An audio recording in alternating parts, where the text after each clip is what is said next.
बहुत बहुत स्वागत है एक बार मेरे आर्मी के सोल्जर्स, मेरे जवानों, मेरे शेरों, मेरे हीरो जो रियल वॉरियर्स के तौर पे और रियल हीरोज के रूप में मैं आपको देखता हूं। ये बात कहना चाहता हूं, जंग स्टार्ट हो चुकी है। आई नो आपने जम के अभी तक प्रिपरेशन की है, बिल्कुल बहुत मेहनत, बहुत लगन, बहुत जज्बे के साथ बेटा आपने रेस क्वालिफाई की, तो आपकी ये जिम्मेदारी बनती है कि CEE दैट मीन आपका कॉमन एंट्रेंस एग्जाम जो 25 जो होने वाला है बेटा, उसके लिए आपको जान लगा देनी है। और जान लगाने का मतलब ये कि जबरदस्त MKC आपके लिए लेके आ रहा है अपने यूट्यूब चैनल पे। देश में पहली बार सबसे ऑर्गेनाइज्ड, सबसे प्लान्ड मॉडल पेपर, और स्पेशली हर एग्जाम के लिए अलग अलग देंगे बेटा। हम आपको GD के लिए भी मॉडल पेपर देंगे, हम आपको क्लर्क के लिए भी देंगे, हम टेक्निकल के लिए भी देंगे, और हम नर्सिंग के लिए भी देंगे। सेपरेट हर एग्जाम के लिए मॉडल पेपर्स हम आपके लिए लेके आएंगे। और स्पेशली ये मॉडल पेपर देने का केवल एक उद्देश्य है कि एग्जाम से पहले एग्जाम के रियल फीलिंग से आप रूबरू हो सके। और मैं कहना चाहता हूं देश के सारे आर्मी सोल्जर एंट्री की प्रिपरेशन करने वाले, यार दौड़ तो लाखों रहे हैं, बट रिटर्न की सफलता बहुत कम लोगों की है। और रिटर्न की सफलता दिलाने के लिए देश में केवल एक इकलौता ऑर्गेनाइजेशन है, that is major Kalsi classes. तो मैं कहना चाहता हूं यार दौड़ कहीं से लगा लो,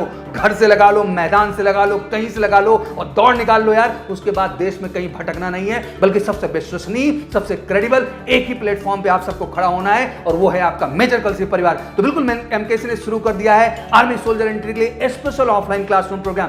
1 जुलाई से बिल्कुल वेल अप टू डेट हम चल रहे हैं बेटा, बिल्कुल चीप एंड बेस्ट पैटर्न पे आपको क्लासेस दे रहे हैं। बेहतरीन मटेरियल हम प्रोवाइड कर रहे हैं, जो कि MKC पब्लिकेशन के माध्यम से up to the mark soldier entry के लिए मटेरियल हमने बना रखा है, जहां आपके अर्थमेटिक, जहां आपके रीजनिंग, जहां आपकी GK, जहां आपके साइंस, हर सेगमेंट के, और क्लर्क वाले स्पेशली आपके लिए इंग्लिश की बुक हमने डिजाइन कर रखी है केवल एक उद्देश्य से बेटा, कि आपको मटेरियल को लेकर चिंता करने की आवश्यकता ना पड़े, और वो सटीक क्वेश्चन आप पाएं जो आपके एग्जाम में आपकी सफलता का बिल्कुल सबसे अहम कारण बने। तो बिल्कुल जुड़िए हमारे ऑनलाइन, ऑफलाइन और हमारे पब्लिकेशन के माध्यम से, जो आपको देगा एक बेहतर मौका। तो बिल्कुल नए जोश, नए जज्बे के साथ लग जाओ। हम बैक टू बैक आपके लिए मॉडल पेपर देंगे, और इन मॉडल पेपर्स का लास्ट टाइम बिल्कुल प्रिपरेशन करके अपनी सफलता को 100% सुनिश्चित करें। Thank you so much. तो चलिए शुरू करते हैं आपका model paper. Thank you. Hello my dear student, जय हिंद, welcome to MKC online classes. आइए हम लोग ये आपको आर्मी GD, ये क्लर्क टेक्निकल के बारे में देखें कि कैसे क्वेश्चन एक्सपेक्टेड होते हैं, कैसे क्वेश्चन पूछे जाते हैं, उसकी संभावना क्या रहती है कि किस तरह के क्वेश्चन आएंगे या किस चैप्टर से रिलेटेड होंगे। तो एक तरह से देखें तो GK टाइप का है, और GK में कोई फिक्स नहीं रहता है, कहीं से भी 5 क्वेश्चन उठाना है तो कहीं से भी उठा सकता है। उसी को मद्देनज़र देखते हुए और मद्देनज़र रखते हुए आपके विभिन्न पार्ट से इस क्वेश्चन को उठाने का प्रयास किया गया है। तो आइए पहला क्वेश्चन हम लोग देखें, अंग्रेज़ों को मुंबई कैसे मिला। देखो ये सीधे सीधे अब ब्रिटिश ईस्ट इंडिया कंपनी की बात है, तो इसमें सिंपल यानी in what way the British had attain the Mumbai. पहला है पुर्तगालियों को हराकर, बाय डिफीटिंग पुर्तगीज। दूसरा है विवाह के दहेज के रूप में, आइडोरी अगेंस्ट द ये मैरिज।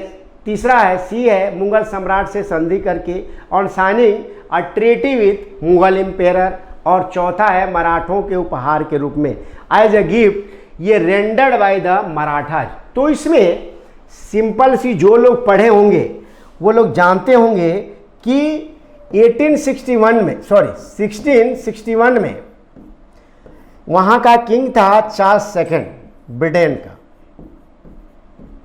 और चार्ल्स सेकंड की जो मैरिज हुई, शादी हुई, वह पुर्तगीज प्रिंसेस थी कैथरीना ब्रेंगाजा, यानी कैथरीन से हुई थी।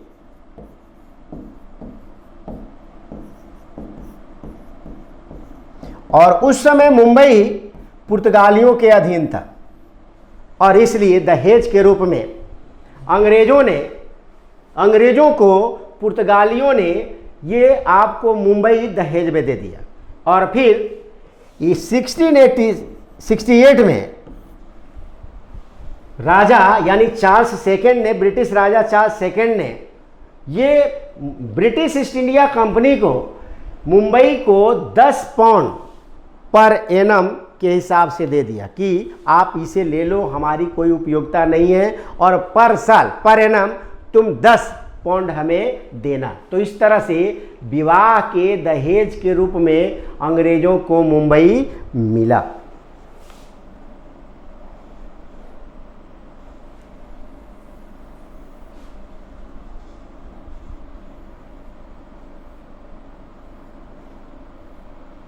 नेक्स्ट क्वेश्चन देखें, सिंपल। ये क्वेश्चन आपको लिया गया है इंडियन कॉन्स्टिट्यूशन से, और इसमें दिया गया है कि मौलिक अधिकारों को सम्मिलित किया गया कब, यानी द फंडामेंटल ड्यूटीज वर ये इनेक्टेड थ्रू, यानी पहला है ये 40 यानी 42वें संविधान संशोधन के द्वारा, 14 कॉन्स्टिट्यूशन अमेंडमेंट एक्ट, 40B है 43 यानी संविधान संशोधन द्वारा, सी है 42वें संविधान संशोधन द्वारा, सी है 39वें संविधान संशोधन के द्वारा। तो इसमें ये ओबियसली जो लोग भी जानते होंगे, उसमें 1976 में आपको बहुत सारे इंडियन कॉन्स्टिट्यूशन में संशोधन किए गए।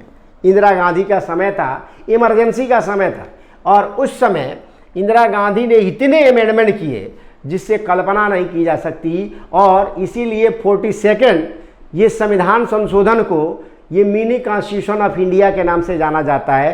तो आपका आंसर क्या होगा? 42वें संविधान संशोधन के द्वारा मौलिक कर्तव्यों को जोड़ा गया, और इसी में यानी 42वें संविधान संशोधन के द्वारा ये सोवियत संघ यानी USSR या आज का रसिया के कॉन्स्टिट्यूशन से 10 मौलिक ड्यूटीज को लिया गया, यानी आपको मौलिक ये फंडामेंटल ड्यूटीज को लिया गया, और उसके बाद 86वां संविधान संशोधन भी हुआ 2002 में,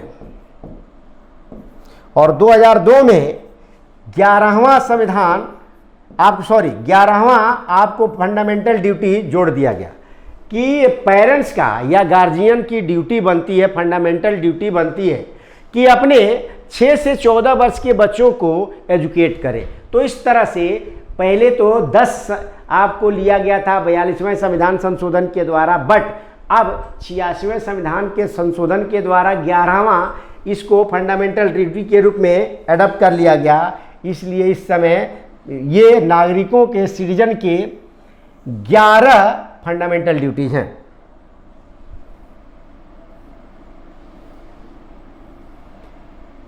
तीसरा क्वेश्चन देखें, एक ग्रह की अपने कक्ष में सूर्य से न्यूनतम दूरी को क्या कहा जाता है? यानी what is the position of a planet is its orbit nearest to sun called, यानी उपसौर यानी पेरिहेलियन, अपसौर यानी अपहेलियन, ये अपोजी और फिर पेरिजी।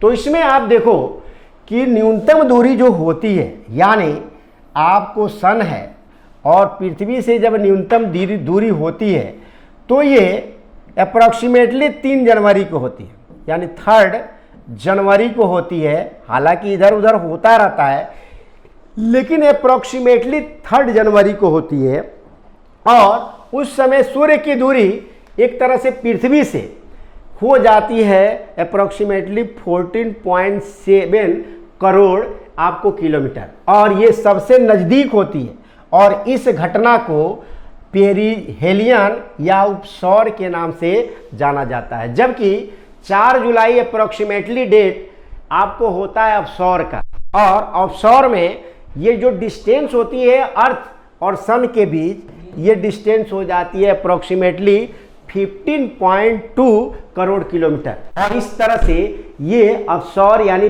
अपहेलियन के नाम से जाना जाता है।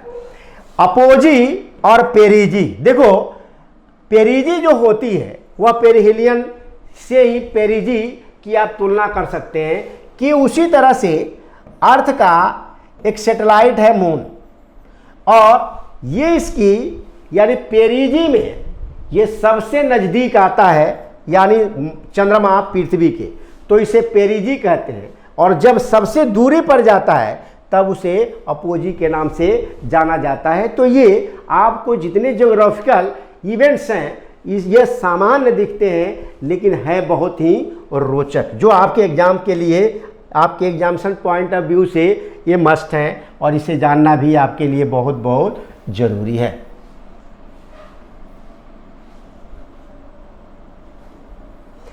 फोर्थ क्वेश्चन देखें, भारत में नोट जारी करने की कौन सी प्रणाली अपनाई जाती है? ये इकोनॉमी से क्वेश्चन है, और इकोनॉमी में विशेष रूप से आपको आरबीआई की प्रणाली को इसमें दर्शाने का प्रयास किया गया है, यानी which system has been adopted to circulated the currency note.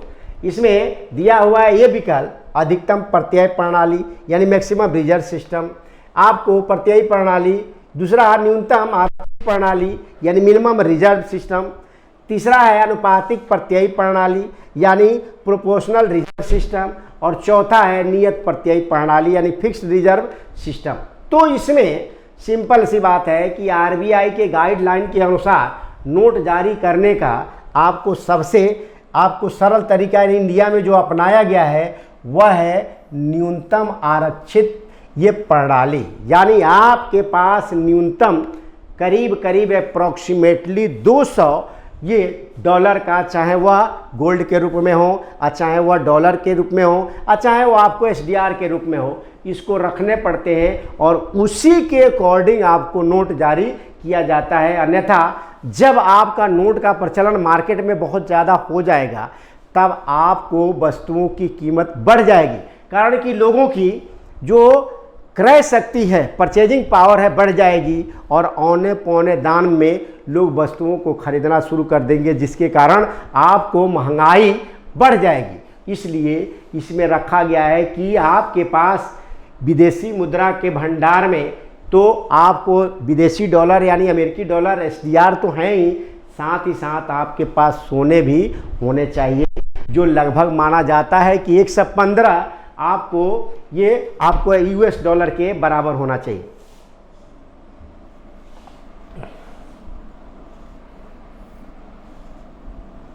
अब आइए बात करते हैं और वह है 5वां क्वेश्चन कि संसार की जल यात्रा करने वाला पहला व्यक्ति कौन था, यानी who was the first person travel to around the world by water veg.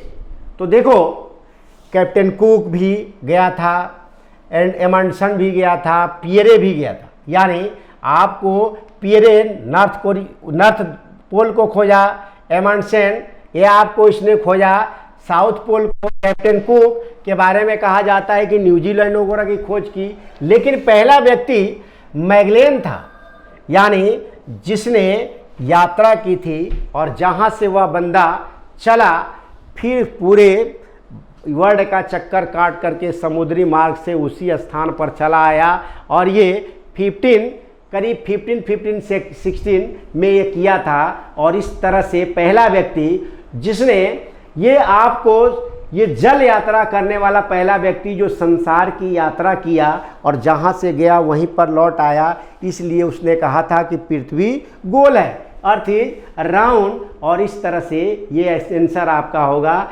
Magellan. तो आज के लिए थैंक यू वेरी मच। आपकी बेस्ट फ्रेंड किताबें होती हैं जो आपका करियर बनाती हैं और आपके ड्रीम्स को पूरा करती हैं। इसलिए मेजर कलसी क्लासेस लेकर आया है रक्षा क्षेत्र के सभी परीक्षाओं की संपूर्ण तैयारी के लिए एमकेसी पब्लिकेशन की तरफ से बेस्ट स्टडी मटेरियल, जो कि सेना द्वारा प्रेस्क्राइब्ड लेटेस्ट पैटर्न पर आधारित हैं, जिसमें आपको मिलेगा आसान भाषा में explanation, chapter wise question paper और ढेर सारे क्वेश्चन के कलेक्शंस, ढेर सारे शॉर्टकट और ट्रिक के साथ साथ क्वेश्चन को इजी, मीडियम और हार्ड लेवल में बांटा गया है। लास्ट 5 ईयर के क्वेश्चन को चैप्टर और टॉपिक वाइज मेंशन किया गया है, जो कि आपके 100% सफलता को सुनिश्चित करेंगे। तो देर किस बात की, तो आज ही ऑर्डर कीजिए अपनी डिफेंस प्रिपरेशन की बुक dlp.majorkalsiclasses.com से और कॉल कीजिए 9696330033 पर। एवरीवन जय हिंद।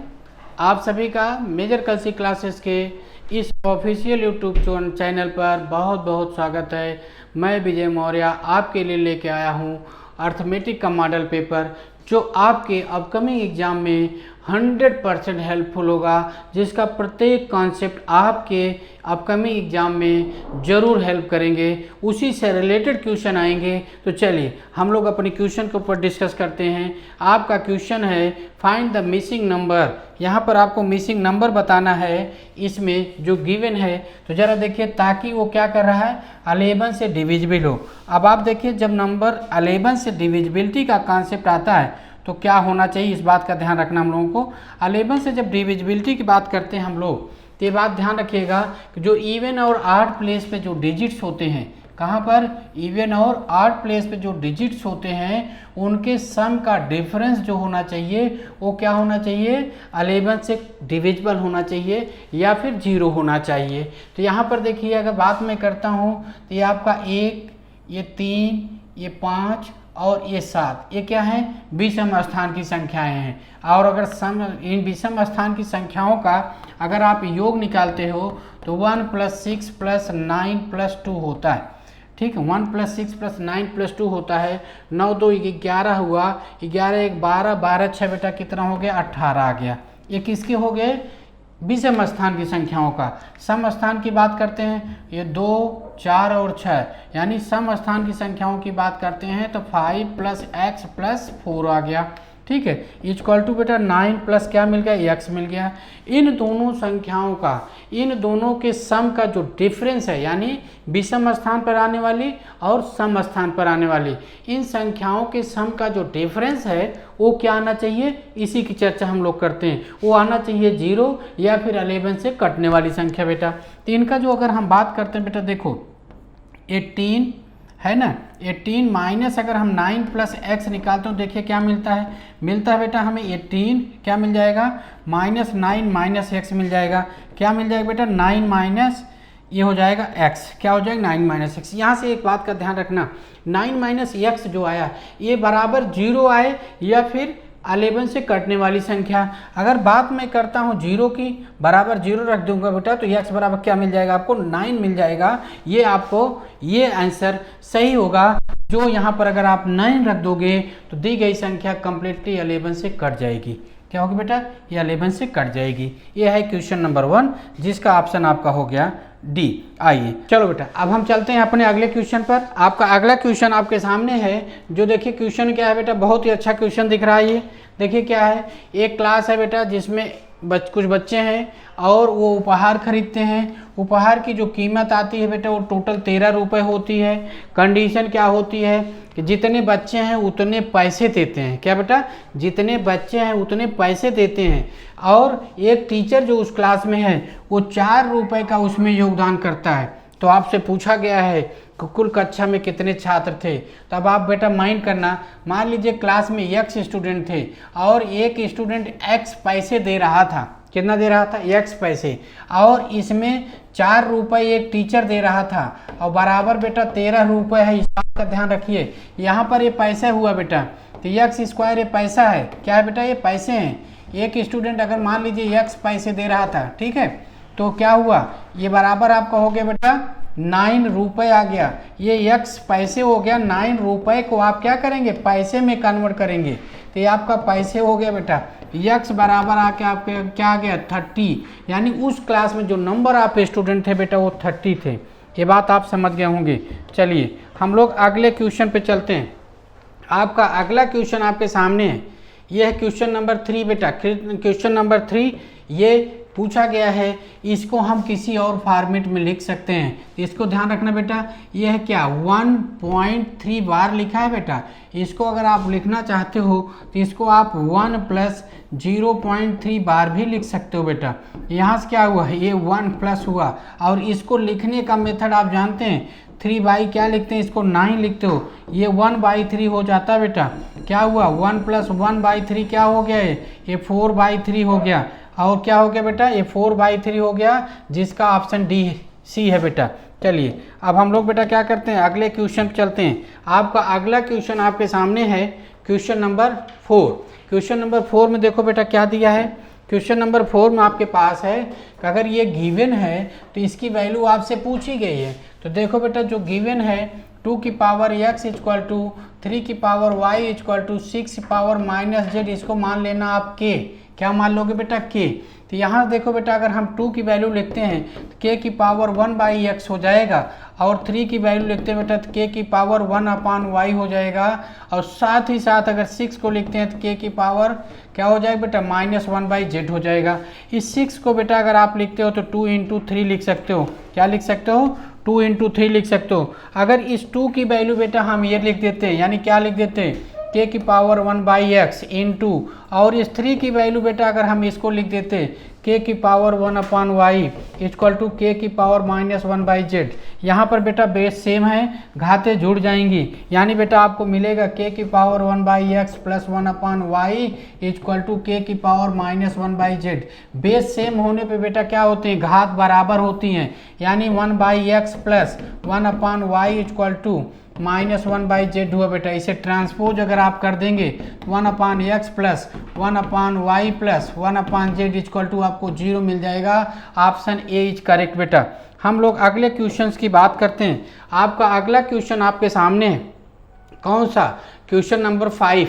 क्वेश्चन नंबर 5 आपके सामने है कि अगर दो संख्याएं हैं जिनका लसअ ये दिया है बेटा, क्या दिया है, लसअ दिया है, और उनका मसअ का उनका अनुपात दिया बेटा। अनुपात मान लीजिए ए और बी दो संख्याएं बेटा, इनका अनुपात 13 और 15 का दिया है। अगर हम इनकी संख्याओं की बात करते तो 13x और 15x ले लेते, ये बात आप समझ रहे हैं। अगर इसका हम HCF निकाल लें बेटा, क्या निकाल लें इनका, इन दोनों का अगर आप 13x और 15x का HCF निकालोगे तो निश्चित है बेटा x मिलेगा, और LCM आपको पास ऑलरेडी दिया गया है, क्या बेटा, इनका LCM आपके पास दी गई है।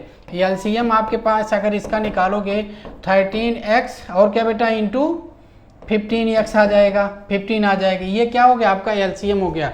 अब इसी का बेटा देखो LCM आपके पास दी गई है, क्या बेटा, LCM आपके पास दिया है, ये क्लियर हो गया। अब आप जानते हो HCF मिल गया, LCM मिल गया, ठीक है। आपसे वह संख्याएं पूछी गई, वो संख्या क्या हो सकती है, तो आप जानते हैं product of these two number, यानी दो संख्याओं का क्या निकालते हैं बेटा, हम गुणनफल निकालते हैं। दो संख्याएं हमारे पास क्या है, 13x और 15x हो गया, और इनका जब गुणनफल आप निकालोगे तो इनके HCF और LCM के बराबर निकालोगे। LCM आपका बेटा 39780 दिया है, HCF x है, ये तो कैंसिल हुआ बेटा। यहाँ से x बराबर अगर आप निकालोगे तो क्या मिल जाएगा, 39780 अपान बेटा क्या मिला, 13 इंटू 15 मिल जाएगा बेटा। इसको जरा आप डिवाइड करिए, 13 3 जा बेटा क्या हो गया 90, 39 हो गया, ये आपका 7 हो गया, 0 हो गया, 13 छंग 78 बेटा आपका ये हो गया, ये 80 हो गया, ठीक, कैंसिल हो गया। अब देखो बेटा ये 15 दूना 30 हो गया बेटा, 0 15 चौका 60 हो गया, ये हो गया ना बेटा। अब देखो x का मान मिल गया, आपसे वो संख्याएं पूछी गई हैं, संख्याएं आपने 13x और बेटा क्या लिया है 15x लिया ना, तो चलिए 15 में बेटा x की वैल्यू हम रख देते हैं 204। तो देखो बेटा मल्टीप्लाई के 15 चौका 60, 15 दूनी 30, ये खे हो जाएगा बेटा। निश्चित है इसमें भी आप 13 में बेटा 214 से मल्टीप्लाई करोगे, 13 चौका बेटा क्या हो जाएगा 52, 13 दूनी 26, यानी क्या हो गया, ऑप्शन डी करेक्ट हो गया बेटा। इस टाइप से हम ऐसे क्वेश्चन करते हैं। चलिए अगले क्वेश्चन पर चलते हैं। आपका अगला जो क्वेश्चन है बेटा आपके सामने, यह क्वेश्चन नंबर बेटा क्या 6 है। 6 में देखिए बेटा 5 बच्चों की औसत आयु दी गई है 10 वर्ष, और एक बच्चे के चले जाने पर औसत आयु क्या हो जाती है 9 वर्ष हो जाती है। तो बच्चे की औसत आयु पूछी बेटा, 5 बच्चों की औसत आयु 10 है, तो टोटल कितना हो गया बेटा 50।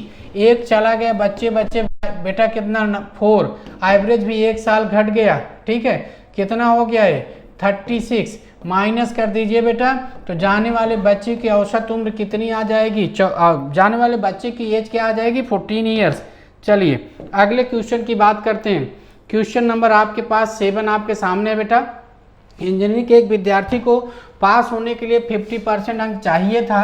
50% अंक जब वो पाएगा बेटा तभी वो पास हो सकता है, लेकिन कंडीशन क्या है, 168 अंक तो पाया बेटा, 168 अंक पाया, लेकिन 37 अंक से फेल हो गया। इसका मतलब 37 जोड़ दें तो 50% के क्या हो, इक्वल हो जाए। 8 7 15 हो गया बेटा, 6 3 9 हो गया, 1 10 हो गया, और ये क्या हो गया 205 हो गया। अब 100% निकाल दो बेटा तो क्या हो जाएगा 205 का बेटा 50 इंटू 100% हो गया, यही आपका क्या हो जाएगा, यही आपका टोटल पूर्णांक हो जाएगा बेटा 410, यानी ऑप्शन डी सही होता है। चलिए अगले क्वेश्चन हम लोग बात करते हैं बेटा। क्वेश्चन नंबर अगर हम बात करते हैं कौन सी, क्वेश्चन नंबर 8वें की बात करता हूँ। 8वां आपके सामने बेटा, एक आर्टिकल है, एक वस्तु को 15% लाभ पर बेची गई थी, लेकिन अगर उसे 360 में बेचा गया तो लाभ हुआ एक 20% का। इसका मतलब जानते हैं बेटा, अगर वस्तु की कीमत 100 रुपये रही होगी तो 120% जब बेचा गया तभी वो 360 रुपये मिला उस पर। 1% निकाले बेटा तो 360 बटा 120 किया आपने, क्या आ गया, 3 आ गया।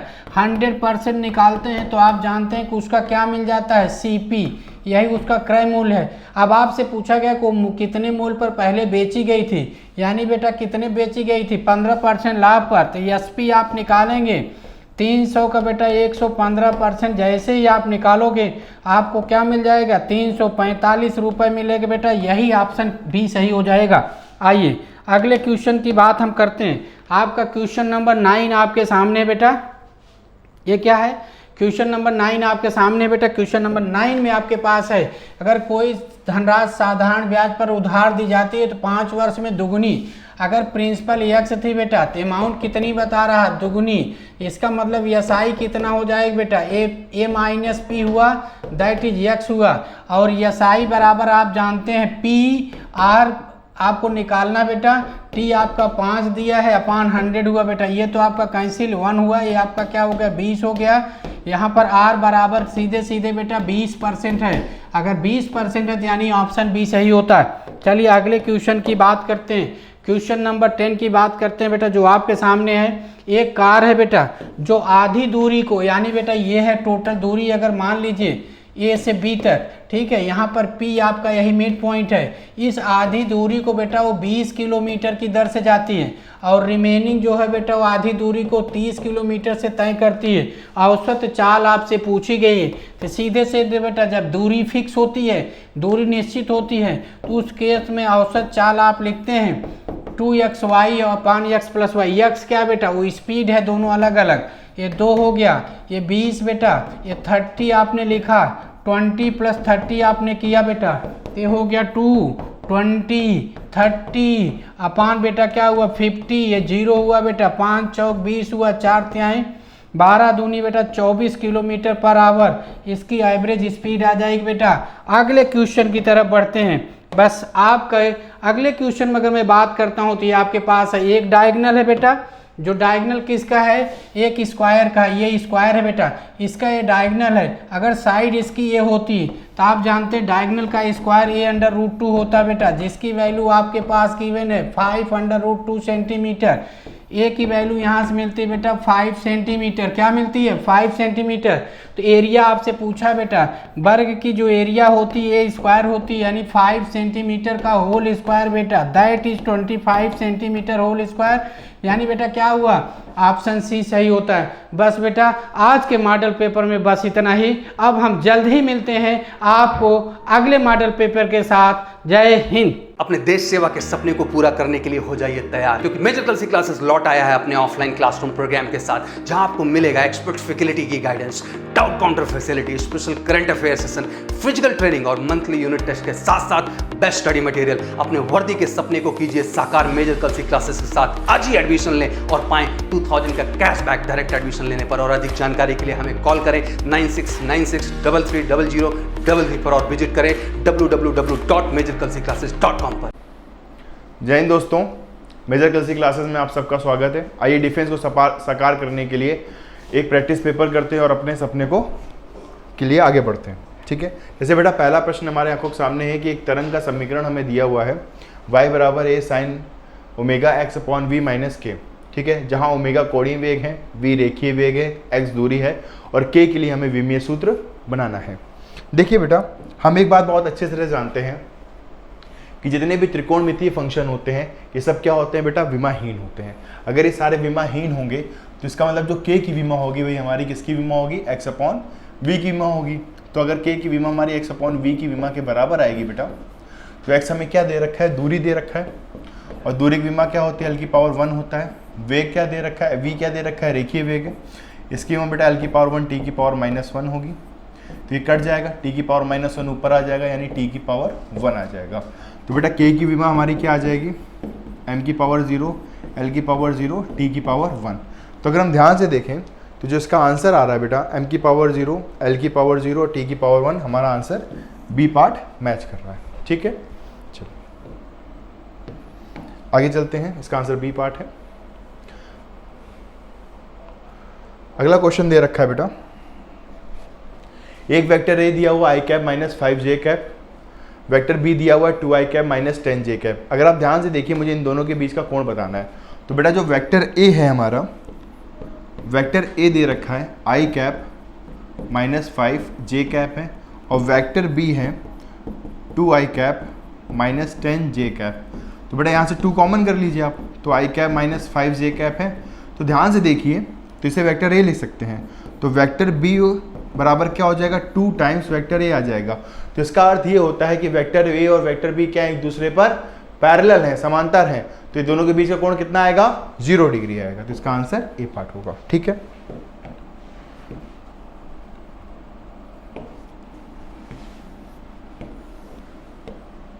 ठीक है बेटा, देखिए ध्यान से, इनमें से कौन सा पदार्थ मिश्रण नहीं है, ग्रेफाइट, ग्लास, पीतल, steel. Which one of the following is not a mixture. तो बेटा जो ग्रेफाइट होता है इसमें से मिश्रण नहीं होता है, तो इसका आंसर आ जाएगा ए पार्ट। ठीक है, चौथा क्वेश्चन देखिए बेटा, रॉबर्ट हुक ने सर्वप्रथम कोशिकाओं की खोज की थी जलीय पौधों की जड़ों में, शैवाल के तनों में, कार के एक पतले स्लाइस में कि कीटाणुओं में। रॉबर्ट हुक ने बेटा सर्वप्रथम कोशिकाओं की खोज कार के एक पतले स्लाइस में की थी। तो इसका आंसर क्या आ जाएगा, सी आ जाएगा। ठीक है,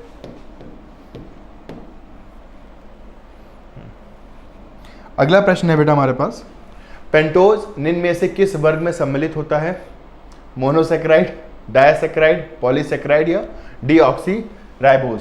तो बेटा पेंटोज मोनोसेक्राइड में सबसे पहले उपस्थित होता है। ठीक है, सम्मिलित में पाया जाता है। धन्यवाद बेटा। आपकी बेस्ट फ्रेंड किताबें होती हैं जो आपका करियर बनाती हैं और आपके ड्रीम्स को पूरा करती हैं। इसलिए मेजर कलसी क्लासेस लेकर आया है रक्षा क्षेत्र के सभी परीक्षाओं की संपूर्ण तैयारी के लिए एमकेसी पब्लिकेशन की तरफ से बेस्ट स्टडी मटेरियल, जो कि सेना द्वारा प्रेस्क्राइब्ड लेटेस्ट पैटर्न पर आधारित हैं, जिसमें आपको मिलेगा आसान भाषा में explanation, chapter wise question paper और ढेर सारे क्वेश्चन के कलेक्शंस, ढेर सारे शॉर्टकट और ट्रिक के साथ साथ क्वेश्चन को इजी, मीडियम और हार्ड लेवल में बांटा गया है। लास्ट 5 ईयर के क्वेश्चन को चैप्टर और टॉपिक वाइज मेंशन किया गया है, जो कि आपके 100% सफलता को सुनिश्चित करेंगे। तो देर किस बात की, तो आज ही ऑर्डर कीजिए अपनी डिफेंस प्रिपरेशन की बुक dlp.majorkalsiclasses.com से और कॉल कीजिए 9696330033 पर। जय हिंद दोस्तों, मेजर कलसी क्लासेस में आप सबका स्वागत है। आइए एक मॉडल पेपर की प्रैक्टिस करते हैं और अपने डिफेंस के सपने को साकार करते हैं। बेटा पहला प्रश्न हमें दिया हुआ है, कंप्यूटर का जनक किसे कहा जाता है। देखिए जनरल नॉलेज बेस्ड क्वेश्चन है कि कंप्यूटर का जनक 4 ऑप्शन दिए हुए हमें, चार्ल्स बेबेज, एलान यूनिंग, बिल गेट्स, जॉन यूनिंग। तो इसका सही आंसर है चार्ल्स बेबेज। ठीक है बेटा, अगला प्रश्न देखिए, आधुनिक कंप्यूटर का डिजाइनर किसने तैयार किया था। ऑप्शन दे रखे, चार्ल्स बेबेज ने, जॉन वॉन न्यूमॉन ने, बिल गेट्स ने या न्यूटन ने। तो न्यूटन तो फिजिक्स के थे, तो कॉमन सेंस से कोई नहीं आंसर हो सकता है। ठीक है, चार्ल्स बेबेज ने कंप्यूटर का आविष्कार किया था। तो जॉन वॉन न्यूमैन ने आधुनिक कंप्यूटर का डिजाइन तैयार किया था। तो इसका आंसर होगा बेटा बी पार्ट। ठीक है, क्वेश्चन नंबर 3 देखिए, सबसे पहले कंप्यूटर प्रोग्राम किसने बनाया था। बिल गेट्स ने, लेडी लवलेस ने, न्यूटन ने क्या आइंस्टाइन ने। तो सबसे पहले बेटा कंप्यूटर का प्रोग्राम लेडी लवलेस ने दिया था।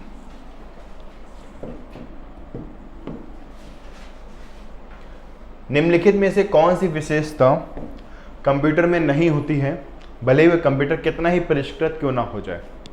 तीव्र गति, बुद्धि, परिशुद्धता, पूर्ण स्मृति। देखिए तीव्र गति, परिशुद्धता और पूर्ण स्मृति तो हो सकती है, लेकिन उसके पास बुद्धि नहीं होती है खुद की। जब तक हम उसे कमांड नहीं देंगे वो कोई भी कार्य नहीं करेगा। ठीक है, किसी कंप्यूटर चिप को बनाने में निम्न में से किसका प्रयोग होता है। ऑप्शंस दे रखे हैं बेटा हमें, सिलिकॉन का, लोहे का, स्टील का कि कार्बन का। तो कंप्यूटर चिप को बनाने के लिए बेटा हमें सिलिकॉन का प्रयोग करना पड़ता है। तो इसका आंसर आ जाएगा ए पार्ट। ठीक है, मैं आशा करता हूं कि क्वेश्चन आपके लिए बहुत लाभदायी होंगे। धन्यवाद। अपने देश सेवा के सपने को पूरा करने के लिए हो जाइए तैयार, क्योंकि मेजर कलसी क्लासेस लौट आया है अपने ऑफलाइन क्लासरूम प्रोग्राम के साथ, जहां आपको मिलेगा एक्सपर्ट फैकल्टी की guidance, doubt counter facility, special current affair session, physical training और मंथली यूनिट टेस्ट के साथ साथ बेस्ट स्टडी मटेरियल। अपने वर्दी के सपने को कीजिए साकार मेजर कलसी क्लासेस के साथ। आज ही एडमिशन लें और पाएं 2000 का कैशबैक डायरेक्ट एडमिशन लेने पर। और अधिक जानकारी के लिए हमें कॉल करें 9696330033 पर और विजिट करें www.majorkalsiclasses.com पर। जय हिंद बच्चों, स्वागत है आपका हमारे YouTube चैनल पे। मेरा नाम है Pranshali Pandey, faculty of English from major Kalsi classes. आज हम आपके लिए लेके आए हैं मॉडल पेपर।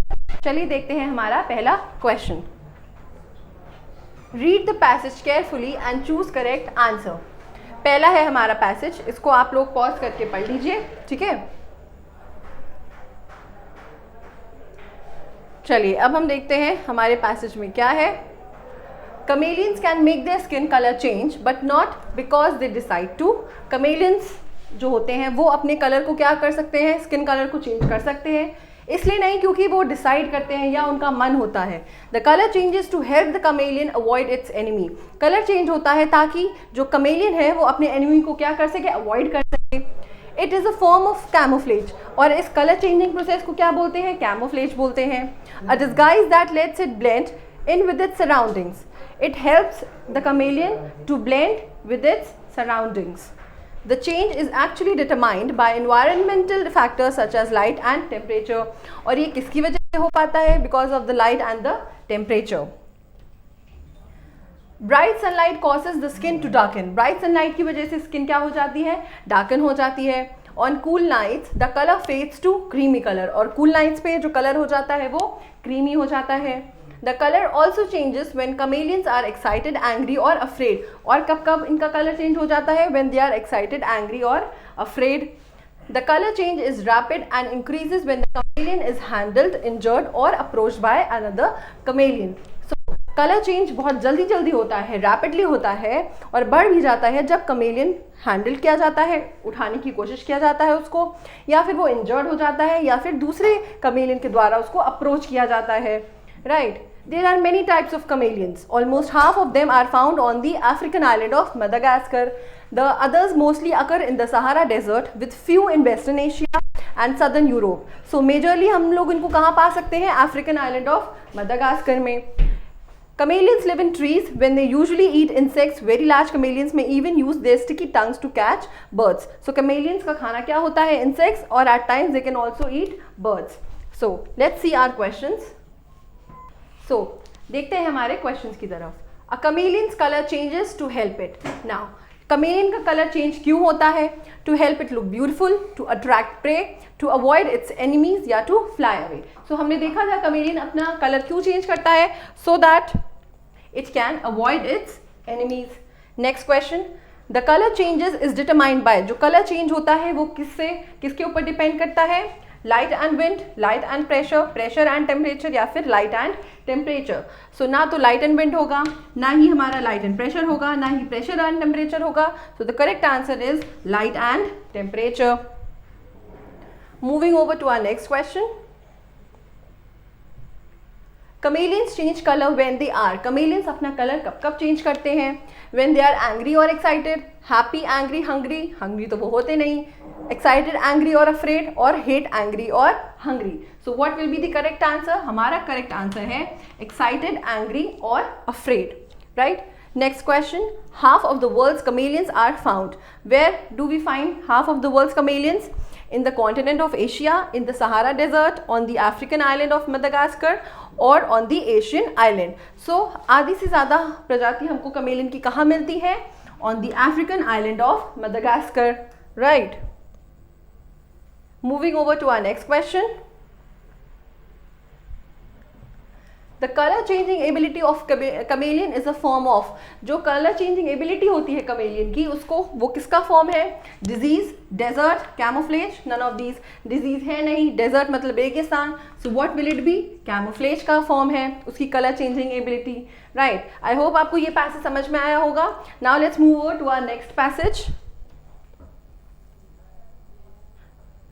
दूसरा passage है if you believe you can, मतलब अगर आप बिलीव करते हैं कि आप कर सकते हैं तो आप डेफिनेटली उसको कर सकते हैं। If you believe you can not, और अगर आप बिलीव करते हैं कि आप नहीं कर सकते तो डेफिनेटली आप उसको नहीं कर सकते हैं। Think negatively and you will get a negative result. अगर आप नेगेटिव सोचेंगे तो आपको रिजल्ट भी कैसा मिलेगा, नेगेटिव मिलेगा। Because by your thoughts you create a negative atmosphere which is hospitable to negative results. क्योंकि आप अपनी थॉट्स नेगेटिव एटमॉस्फेयर क्रिएट करते हैं जो कि नेगेटिव थॉट्स के लिए क्या हो जाएगी, वो उसका घर बन जाएगा। On the contrary, think positively and you create a positive atmosphere which makes positive results a certainty.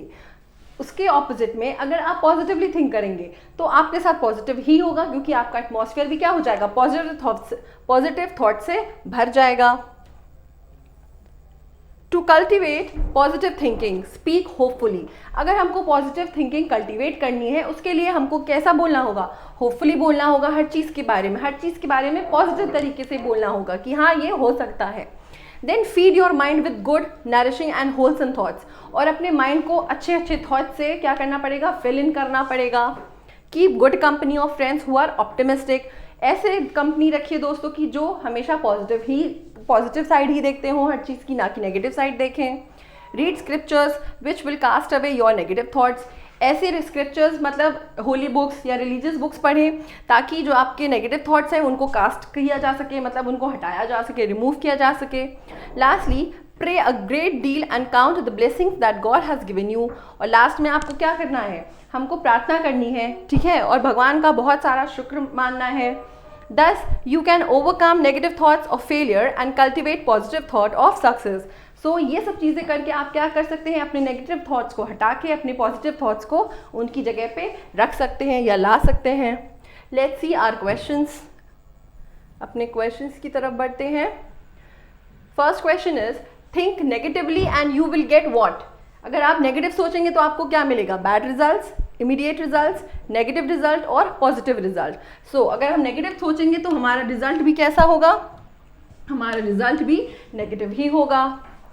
If you want to cultivate positive thinking, अगर हमको अपने दिमाग में या पॉजिटिव थिंकिंग लानी है तो उसके लिए हमको क्या करना चाहिए, you should think and speak hopefully, you should speak boldly, you should speak softly, you should speak loudly. ना हमको बोल्डली बोलने की ज़रूरत है, ना हमको सॉफ्टली बोलने की ज़रूरत है, और ना ही हमको लाउडली बोलने की ज़रूरत है। हमको सिर्फ होपफुल बातें करने की ज़रूरत है, राइट। बढ़ते हैं अपने अगले क्वेश्चन की तरफ। द पैसेज इज ऑन, ये पैसेज किस पे बेस्ड है, पेसिसिज्म, ऑप्टिमिज्म, टूरिज्म या फिर नेचुरलिज्म। ये जो पैसेज है ये गुड थॉट्स को डिस्कवर करता है या गुड थॉट्स को बढ़ावा देने की बात करता है, तो ये बैड थॉट्स पे तो डिस्कवर नहीं किया जा सकता। Optimism is the correct answer. What will cast away your negative thoughts? आपके नेगेटिव थॉट्स को कौन रिमूव कर सकता है, न्यूज़पेपर्स, मैगजीन्स, बुक्स। अगर आप न्यूज़पेपर्स पढ़ेंगे तब मैगजीन्स या बुक्स या फिर होली बुक्स, तो हमारे होली बुक्स पढ़ने से हमारे नेगेटिव थॉट्स क्या हो सकते हैं, कास्ट अवे हो सकते हैं। बढ़ते हैं अपने अगले क्वेश्चन की तरफ।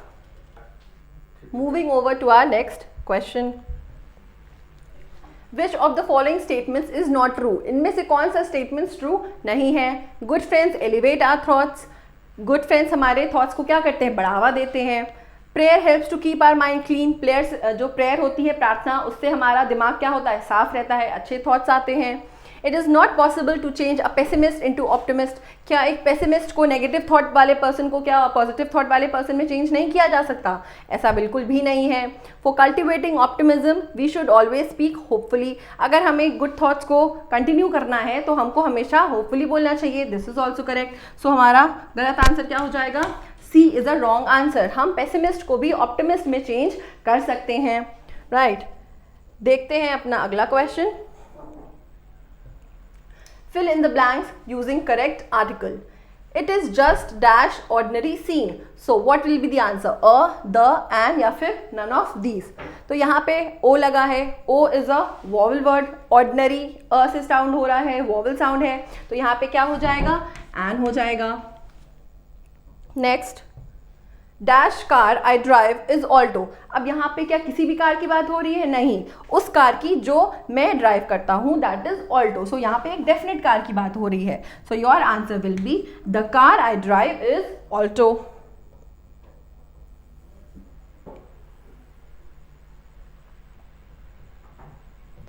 Next question, she is such dash decent girl, वो एक बहुत ही डिसेंट लड़की है। यहाँ पे ना ही डेफिनेट केस की बात हो रही है, ना ही हमारे पास वोवल साउंड वाला वर्ड है।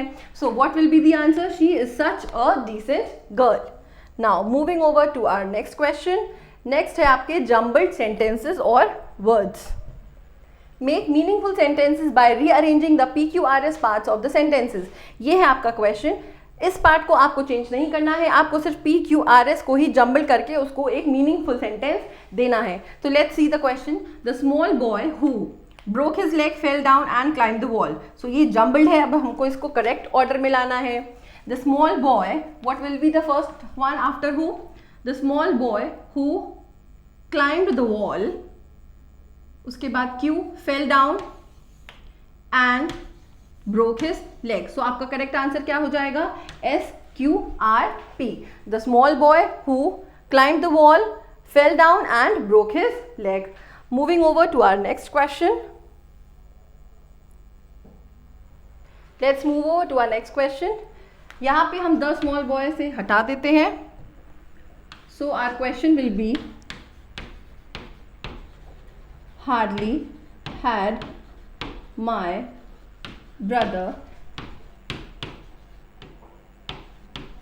descended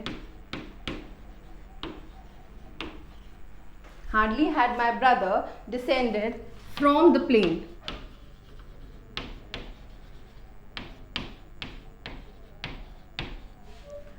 Hardly had my brother descended from the plane. अब आगे ऑप्शन देखते हैं। When the people waved and cheered, who has come to receive him from the lounge? अब इसको हमको करेक्ट ऑर्डर में रखना है। Hardly had my brother descended from the plane. When the people, first one will be we. P के बाद क्या हो सकता है? When the people who has come to receive him are waved and cheered, उसके बाद Q हो जाएगा और फिर लास्ट में हो जाएगा S. So our correct order will be hardly had my brother descended from the plane when the people who had come to receive him waved and cheered from the lounge. Right? So B is your correct answer. Moving over to our next question. My little sister in school, instead of reading books, who was quite intelligent, played with dolls. Again, इसको हमको correct order में रखना होगा। My little sister, who was quite intelligent, जो बहुत intelligent थी, played with dolls, doll से खेलती थी, instead of reading books in school. School में बुक्स पढ़ने की जगह वो क्या करती थी? डॉल से खेलती थी। So what will be the correct answer? My little sister, who was quite intelligent, played with dolls instead of reading books in school. So your answer will be RSPQ. बढ़ते हैं अपने अगले क्वेश्चन की तरफ। Each sentence is divided into 4 parts. One part of the sentence contains an error. Indicate the part which has the error. So यहाँ पे ये 4 parts में डिवाइडेड है। अब हमको देखना है कि कौन से पार्ट में एरर है। हमारा फर्स्ट सेंटेंस है let he go there. Now हमको पता है कि जब भी हमारा केस लेट, एक्सेप्ट, बट या प्रेपोजिशन से स्टार्ट होता है, उस केस में हम सब्जेक्टिव केस का ना यूज़ करके ऑब्जेक्टिव केस का इस्तेमाल करते हैं। तो लेट के बाद क्या हो जाएगा? लेट हिम हो जाएगा। So your error is part C.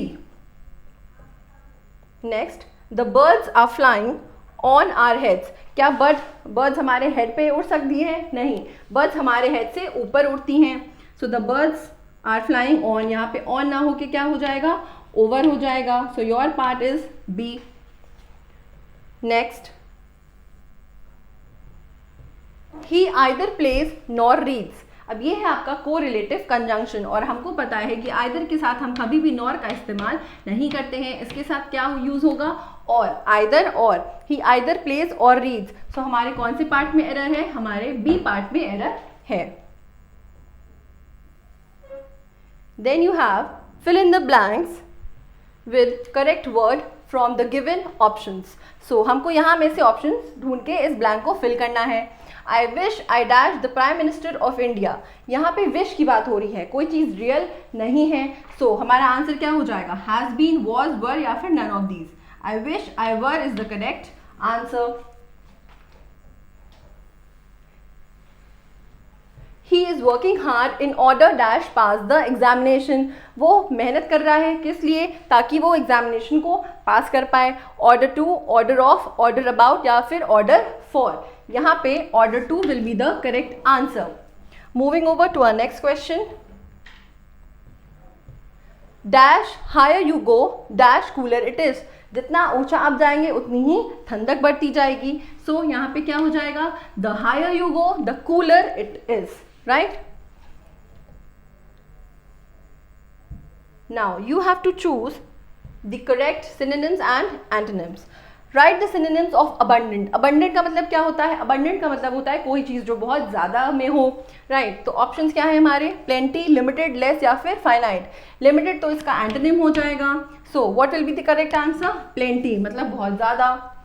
Next we have the antonyms. Antonyms of indigent. Indigent का मतलब क्या होता है, इंडिजेंट का मतलब होता है समवन हु इज नीडी और पुअर। सो नीडी और पुअर इसके क्या हो जाएंगे, सिनोनिम्स हो जाएंगे, बट हमको एंटोनिम्स चाहिए। सो हमारा आंसर क्या हो जाएगा, rich. Rich will be the correct answer. Moving over to our next question. Write the synonym of extirpate. Extirpate का मतलब क्या होता है, किसी चीज़ को हटाना या फिर मिटाना, इरेडिकेट करना। सो रिमूव आपका सिनोनिम हो जाएगा and your answer will be remove. Support का मतलब होता है सपोर्ट करना, सहायता देना। रेन, रिग्रेट, रिग्रेट का मतलब होता है किसी चीज़ पे पश्चाताप करना, राइट। आई होप आपको सारे आंसर्स क्लियर हो गए होंगे। Thank you.